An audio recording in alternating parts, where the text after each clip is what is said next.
اور شام میں مشہور کر دیا گیا کہ علی نماز نہیں پڑھتے. یہ فتنے کا دور ہے. بے شک اتنی فتنہ گری ہو چکی ہے. کل والی مجلس میں میں نے مکمل محرکات مکمل تفصیلی انداز میں پڑھے تھے پیروی کی مجلس میں کہ جعلی حدیثیں جسے کہا جاتا ہے کتاب میں فتنہ وضع حدیث, اتنی جعلی حدیثیں گڑ دی گئی تھی, اتنی جعلی حدیثیں گڑ دی گئی تھی کہ 2300 حدیث اکیلے حاکم شام کے لیے نبی کی ایک بیوی سے نقل کر لی تھی. اللہ اکبر. اور انہیں کہہ دیا گیا کاتب وحی, اور مسلمان ہوئے وہ مکہ میں. فتح مکہ کے بعد آیتیں آئیں کتنی تھی.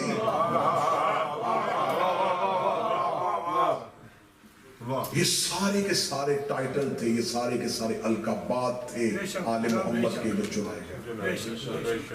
خالد بن ولید کو کہا گیا سیف اللہ, اللہ کی تلوار. یہ کیسی تلوار تھی جو پہلے کافروں کے ہاتھ میں تھی.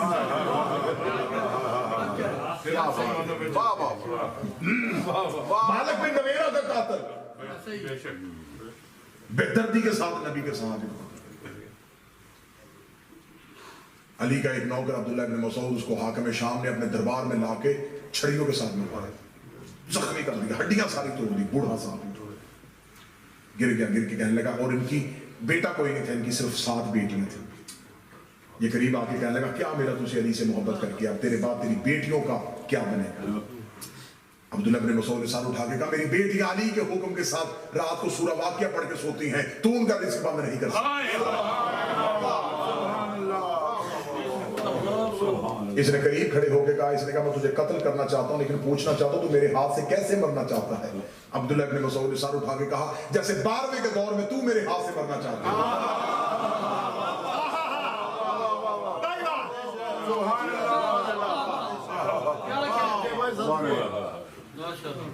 امام حسن مصطفیٰ کو جب دربار میں بلایا گیا تو اس نے دربار میں بلا کے اس نے دربار میں رشک اکٹھا کر لیا, اور اکٹھا کرنے کے بعد کہا کہ آج میری خلافت مکمل ہو گئی, شرائط آ گئی, میں خلیفہ بن گیا, مجھے خلیفۃ المسلمین مان لیا اور حسن کو خلافت سے ہٹا دیا. درود سارے حضرات مل کے بابا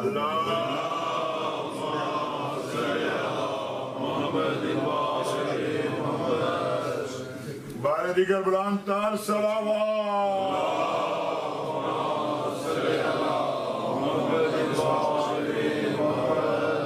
میر کارواں عاشقان حسین. بسم اللہ ماشاءاللہ. زینت صفی ازاد جناب بابا سے رخسار شاہ صاحب مالک ان کا سایہ ماتمیوں کو سب یہ دور. اور امام حسن مصطفیٰ کو دربار میں بلا لیا, دربار کھچا کھچ بھرا ہوا راشد. اس نے دربار میں امام حسن کے آنے سے پہلے کہ حکم نامہ نافذ کر دیا. اس نے کہا جب حسن دربار میں آئے تو کوئی درباری اپنی کرسی نہ چھوڑے, تاکہ حسن کو پتا چل جائے کہ ہاشمیوں کے محبت کرنے والے ختم ہو گئے اور اموی محبت کرنے والے زندہ. دربار میں حکم دے کے سب کو کرسیوں میں بٹھا دیا اور ایک بھی کرسی دربار میں خالی نہ رہنے دیا کہ کوئی بھی اپنی کرسی امام حسن کو نہیں دے گا. یہ دربار کھچا کھچ بھرا ہوا اور جو ہی امام حسن کا پہلا قدم دربار میں آیا, تاریخ کہتی سب سے پہلے یہ اٹھ کے کھڑا ہو گیا.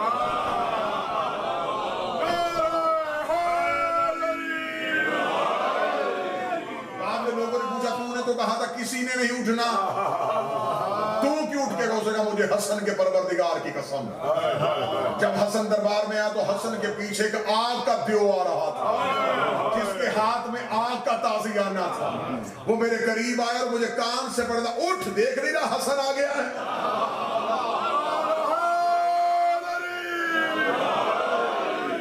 اب میں جملہ شروع کرنے لگا. بسم اللہ. اب اس نے دربار میں مختلف کونوں پہ مختلف لوگ بٹھائے ہوئے تھے جن کو اپنے خاندان کے جھوٹے قصیدے یاد کروائے ہوئے تھے, اور انہیں کہا تھا کہ جب حسن آ کے بیٹھ جائیں تو ادھر سے پہلے یہ پوچھیں وہ میرے خاندان کے فتح, ادھر سے میرے باپ کے فتح, ادھر سے میرے دادے کے فتح. دربار میں ہمارے قصائد پڑھنے چاہیے. اور کیسا بدبخت تھا کہ تعریفی یاد کروائی تھی. تعریف وہ ہوتی ہے جو خود تعریف بابا جی یاد کروائی. اب امام حسن مصطفیٰ بیٹھے ہوئے, ادھر سے کو اٹھتا تعریف, ادھر سے کو اٹھتا, ادھر سے کو اٹھتا. امام حسن مجتبیٰ کا پہلا لفظ سنیے گا، اس پہلے لفظ پر میں زندگی ماروں۔ واہ واہ، یہ بیٹھا ہوا تھا تخت پہ اور کہتا تھا کہ یہ ممبر رسول پہ بیٹھا۔ امام حسن مجتبیٰ اٹھے اور امام حسن مجتبیٰ نے پہلا لفظ کہا، اتر لکڑیوں کے ڈھیر سے نیچے۔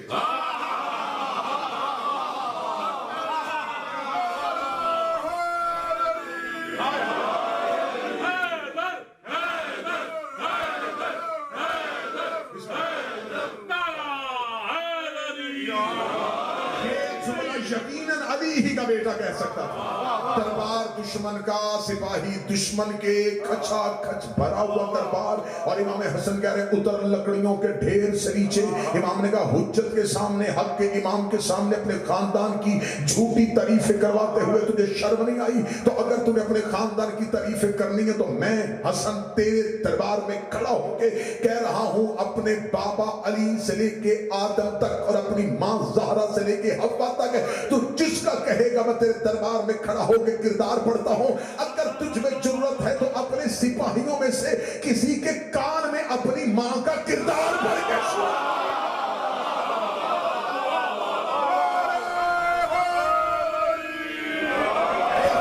خاندان کے لوگ کسی کے کان میں اپنی ماں کا، میں اونچی آواز میں پڑھتا ہوں، تو اونچی بھی نہیں، کسی کے کان میں اپنی ماں کا کردار پڑھ گیا۔ قبلہ میں آپ سے دعا لینے لگا، اس نے کہا اچھا حسن ہم چپ رہتے تو بول۔ امام حسن نے کہا پھر میں اپنا تعارف کرواتا ہوں، محمد و ضمیری، علی و امیری، حسین و وزیری، جبریل و فقیری۔ محمد میرے ضمیر کا نام ہے، علی میرے امیر کا نام ہے، حسین میرے وزیر کا نام ہے، جبریل میرے فقیر کا نام ہے۔ یہ کہنے کے بعد امام حسن چند قدم آگے بڑھے، بڑھ کہتے میں ذریت ابراہیم ہوں، میں نسل اسماعیل ہوں، میں شجرہ طیبہ کا ثمر ہوں، میں زمزم کا بیٹا ہوں، میں صفا کا بیٹا ہوں، میں مروہ کا بیٹا ہوں، میں ہاشم کا بیٹا ہوں، میں عبد المطلب کا بیٹا ہوں۔ حاجیوں کو پانی ہم پلاتے ہیں، بھوکوں کو کھانا ہم کھلاتے ہیں، قحط کے دور میں تم میرے گھر سے رزق لیتے تھے۔ یہ کہنے کے بعد امام حسن چند قدم اور آگے بڑھے، آگے بڑھ کے کہنے لگے میں ابراہیم کا بیٹا ہوں، میں اسماعیل کا بیٹا ہوں، اور پھر میں ہی ابراہیم کو آگ سے بچانے والا ہوں، میں ہی اسماعیل کی مشکل میں مدد کرنے والا ہوں۔ یہ کہہ کے مولا حسن ایک قدم آگے بڑھے، بڑھ کے تو میرے بابا علی سے مقابلہ کرتا ہے، کیا تو نہیں جانتا عرش اول میں میرے باپ کو صمد کہتے ہیں، عرش تمام میں میرے باپ کو عبد الغفور کہتے ہیں، عرش سما میں میرے باپ کو قیوم کہتے ہیں، چوتھے آسمان میں میرے باپ کو عبد الرحمن کہتے ہیں۔ یہ کہنے کے بعد حسن کہتے ہیں میرے باپ کو توریت والے ایلیا کہتے ہیں، انجیل والے ابی کہتے ہیں، زبور والے طوی کہتے ہیں، قرآن والے علی کہتے ہیں۔ میں یعقوب الدین کا بیٹا ہوں، میں قائد غرب و جلین کا بیٹا ہوں، میں فاتح درین کا بیٹا ہوں، میں نقطہ بائے بسم اللہ کا بیٹا ہوں، میں ملوت حرم کا بیٹا ہوں، میں جنت کے مالک کا بیٹا ہوں، میں نبیوں کے مشکل کشا کا بیٹا ہوں، میں اللہ کے راز کا بیٹا ہوں، میں وحیوں کے امین کا بیٹا ہوں۔ جنت ہماری محبت میں ملے گی، جہنم ہماری دشمنی میں ملے گی۔ ہم قبر میں آتے ہیں، ہم حشر میں آتے ہیں، ہم کوثر میں کھڑے ہوں گے، ہم سبیل میں کھڑے ہوں گے۔ ہماری محبت ہی قیامت والے دن امتوں کو فائدہ دے گی۔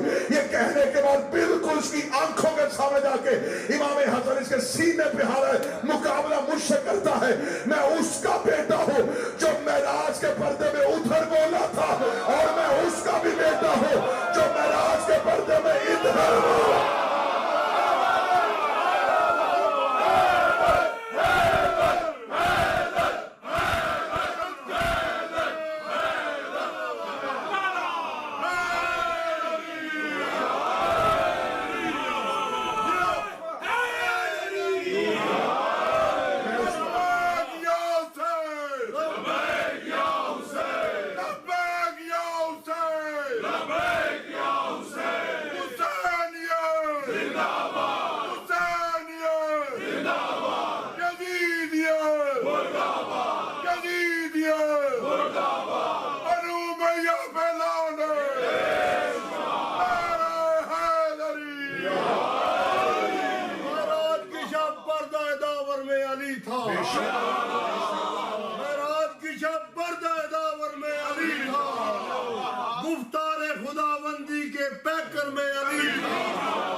منظر بے علی تھا بس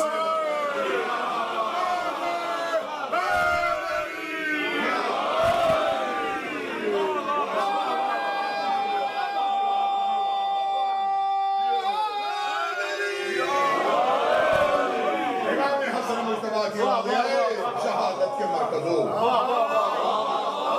تمہارا دعویٰ ہے کہ تم علم کے مناروں کے جیسے ہو.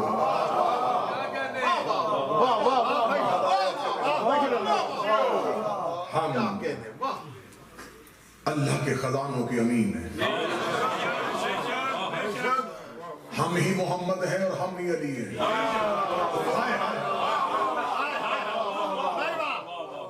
دربار دشمن کا فضیلت حسن کی بیان ہو گئی. اسے کہتے ہیں جادو وہ جو سر چڑھ کے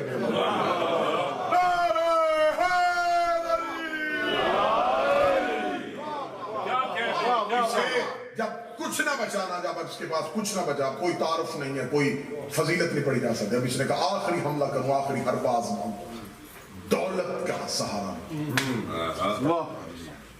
نوکروں سے کہنا دیکھ نہیں رہے فرزند رسول آئے ہیں، جاؤ خزانے لے کے آؤ. سونے درہم دینار مولا حسن کے قدموں میں ڈھیر کر دیا. امام حسن نے یوں خزانوں کا ڈھیر دیکھا. کیوں؟ کہا حسن میں ہندا کا بیٹا ہوں. جب نے سنا کریم اٹھے، دربار سے باہر نکلے، گلی میں ایک تاجر علی سے محبت کرنے والا گزرا. اس نے دشمن کے دربار میں حسن کو دیکھا، آگے قدموں پہ ہاتھ رکھا. مولا آپ اس کے دربار میں کیوں؟ اس نے یوں قدموں پہ ہاتھ رکھا. مولا حسن کی آواز آئی وہ خزانہ اٹھا لے. جب کہنا خزانہ اٹھا لے، اس نے جاتا ہوا خزانے کا نبی کے ہاتھ میں دیکھا، کہنے لگا حسن رک پہلے خزانہ تو دیکھ. میں چپ ہے، میں فاطمہ کا بیٹا ہوں.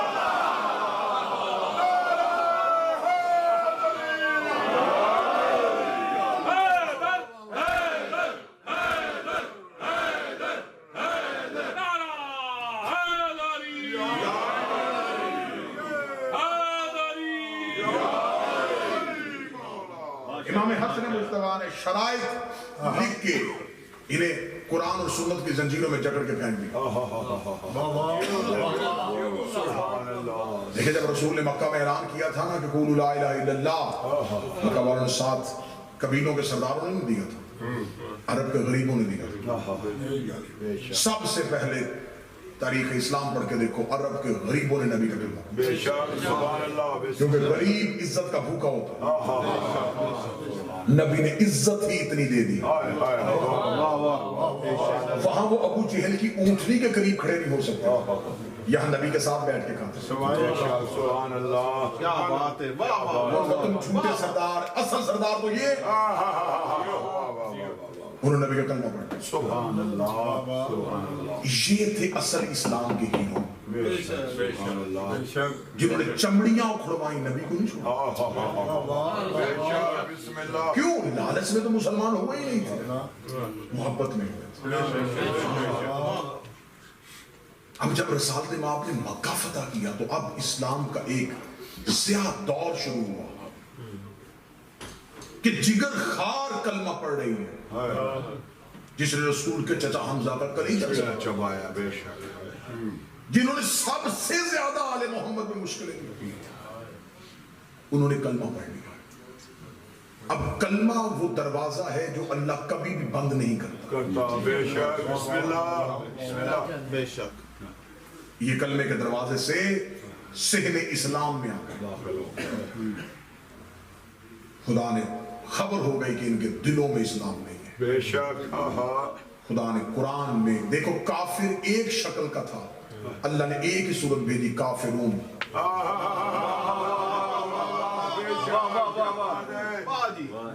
مسلمان کی شکل ایک ہوتی، خدا ایک صورت بھیجتا، مسلمون. خدا نے مسلمانوں کے لیے 2 صورتیں علیحدہ علیحدہ بھیجی، مومنون.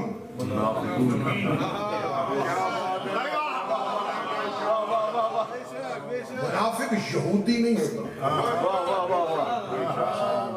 منافق مسلمان بیٹھا مسلمانوں میں ہوتا، بالکل ایسے ہی جیسے طوطا سبز پتوں میں بیٹھ جائے.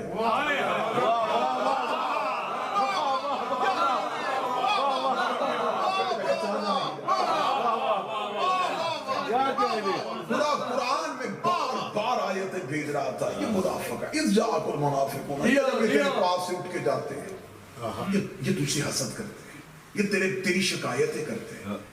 بار بار مذمت میں آیتیں آ رہی تھی. اللہ نام نہیں لے رہا تھا, نشانیاں بتا رہا تھا. اب یہ اسلام کا وہ دور تھا جب اسلام میں ایک کثیر تعداد منافقوں کی داخل. اللہ نے نام نہیں بتائے, نبی نے بھی نام نہیں بتائے. اگر نبی برملا کہہ دیتے کہ یہ آیت اس کے لیے آئی ہے, اسلام کی تبلیغ وہیں پر رک جاتی. بے شک. مصلحت امام کیا ہوتی ہے, توحید کی پالیسی کیا ہوتی ہے, یہ ہم نہیں سمجھتے. بے شک. بسم اللہ بسم اللہ. اگر آپ آج کہتے دیکھیں جی بعض بندے ہم سے سوال کرتے ہیں مولا علی نے تلوار کیوں نہیں اٹھائی. امتی کا, حجت کا, کلمہ پڑھنے والے کا یہ سوال بھی حجت پہ شک ہے. بے شک بے شک بے شک بے شک. اگر امام نے آپ کی مرضی سے چلنا ہے تو امام تو آپ ہوئے. ہم کہتے ہیں آگے چلنے والا. کیا بات. آپ یہ نہیں کہہ سکتے امام نے ایسا کیوں کیا, مولا حسن نے کیوں لڑائی نہیں کی, مولا علی نے کیوں تلوار نہیں اٹھائی. یہ حکمت امام. بے شک. حکمت امام یہ ایک علیحدہ چیپٹر, ایک علیحدہ موضوع ہے کہ کہاں کہاں امام کی حکمت کیسے کیسے بعد میں لوگوں کے سامنے کھلی. خضر کی حکمت موسیٰ کو سمجھ نہیں آئی تھی. کشتی کا سراغ کیوں کیا, دیوار کیوں تعمیر کی, بندہ کیوں قتل کر دیا. جب خضر کی حکمت موسیٰ کو سمجھ نہیں آئی تو اہل بیت کی حکمت امتی کو کیسے سمجھ آئی.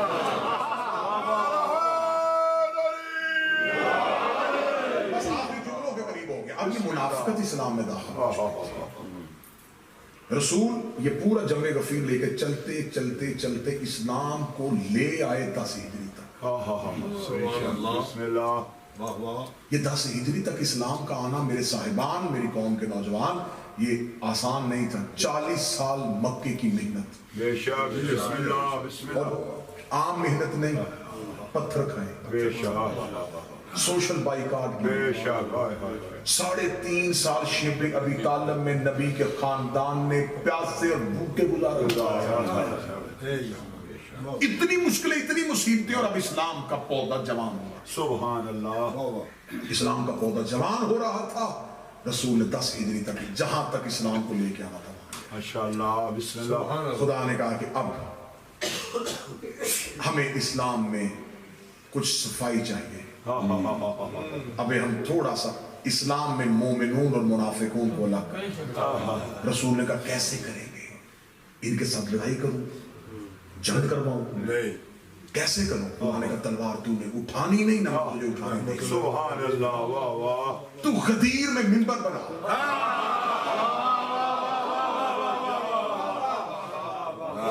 ہم ایک ہی اعلان کے ساتھ سبحان اللہ.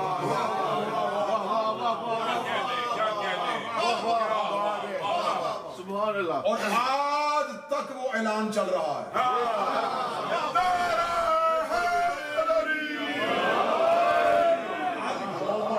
الذین کفروا من دینکم, آج کے دن کافر تیرے دین سے مایوس ہو گیا. مایوس وہ ہوتا ہے جسے کوئی آس لگی ہو. آس لگ گئی تھی, مایوس ہو. منافقت الگ ہو گئی.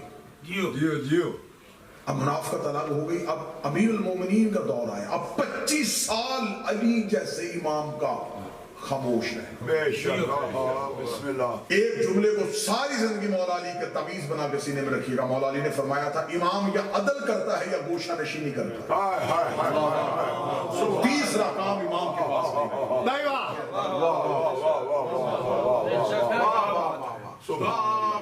امام یا عدل کرے گا یا گوشہ. سبحان اللہ. سبحان اللہ.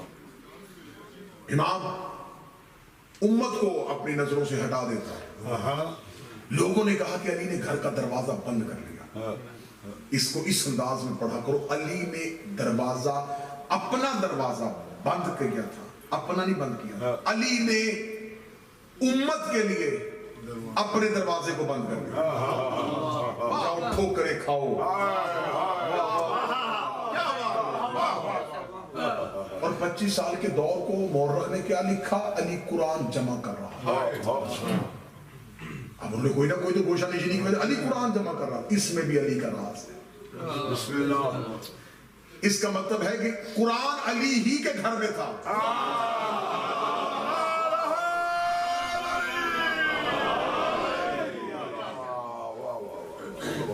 آج تک قرآن ترتیب نزولی کے اعتبار سے. ہاں جی بے شک. آج بھی سارے مسلمان مانتے ہیں جیسے نازل ہوا تھا ویسے نہیں ہے. جو سب سے پہلی آیت آئی تھی وہ قرآن کے سینٹر میں پڑی. سب سے پہلے اقرا بیس میں قرآن کی آیت آئی. وہ کہتے ہیں نزولی اعتبار سے نہیں، ترتیب نزولی کے اعتبار سے. مولا علی نے جو قرآن جمع کیا تھا وہ نزولی اعتبار سے تھا. ہم تحریف قرآن کے قائل نہیں. بے شک. کوئی یہ بکواس ہے، یہ الزام ہے کہ شیعہ کہتے ہیں ہمارے 40 سپارے. ہم تحریف قرآن کے قائل نہیں. لیکن جو علی قرآن دربار میں لے کے آئے تھے نا جمع کر کے، اللہ فرمایا تھا تخت پہ بیٹھ گئے ہو یہ قرآن میں نے جمع کر دیا. یہ بالکل آیت ہے اس اعتبار سے جیسے علی ہم تمہارا قرآن نہیں. امیر المومنین نے اپنی ابا کو اپنے اوپر کیا، فرمایا پھر میرے آخری بیٹے تک اس کو دیکھو گے بھی نہیں.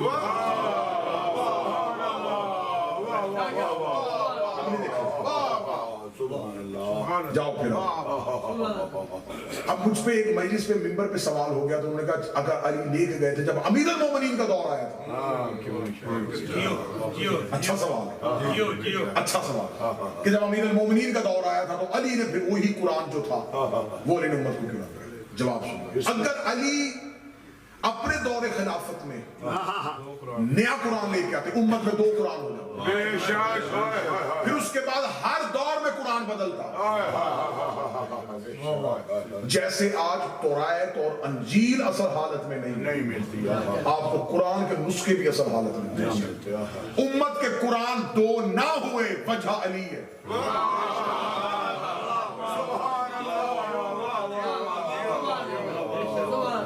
امیر المومنین کی وجہ سے. سبحان اللہ.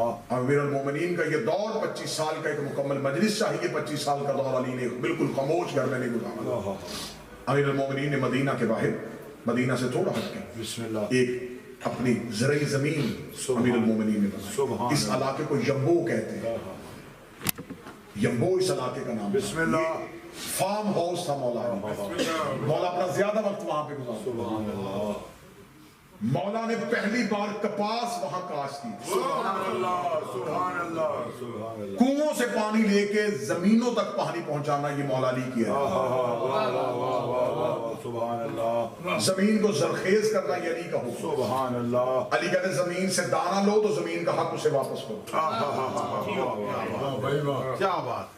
یہ مولا علی نے پہلے کپاس کاشت ہی نہیں ہوتی تھی، پہلی بار علی نے کی تھی. یہ وہی کپاس تھی جو علی کے گھر جاتی تھی اور وہی روئی سیدہ کاٹتی اور چادریں بناتی تھی. یہ اسی کپاس کی روئی کا بنا ہوا رومال تھا جو آج بھی حر کے ماتھے. سبحان اللہ. 24 کنویں مولا علی نے اپنے ہاتھوں سے کھودے. سبحان اللہ. جس میں ایک کنواں صرف بیچا گیا تھا. 23 کنویں آل محمد کی ملکیت. سبحان اللہ.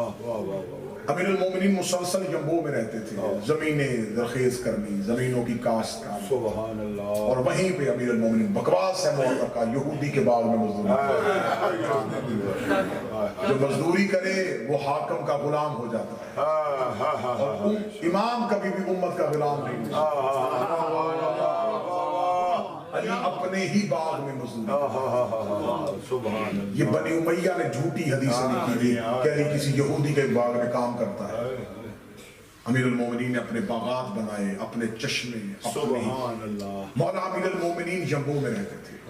یہ وہی یمبو تھا کہ جب 63 ہجری کو سادات واپس آئے تو پھر جب شب خون مارا گیا تھا مدینے میں تو آل محمد مدینے میں محلہ بنی ہاشم میں نہیں تھے، یمبو والے گھر. مولا سجاد مدینے واپس آ کے اپنے پورے خانوادہ کے ساتھ یمبو والے گھر میں چلے گئے. جب شب خون مارا گیا تو مدینے کی عورتیں ننگے پاؤں دوڑی یمبو کی طرف.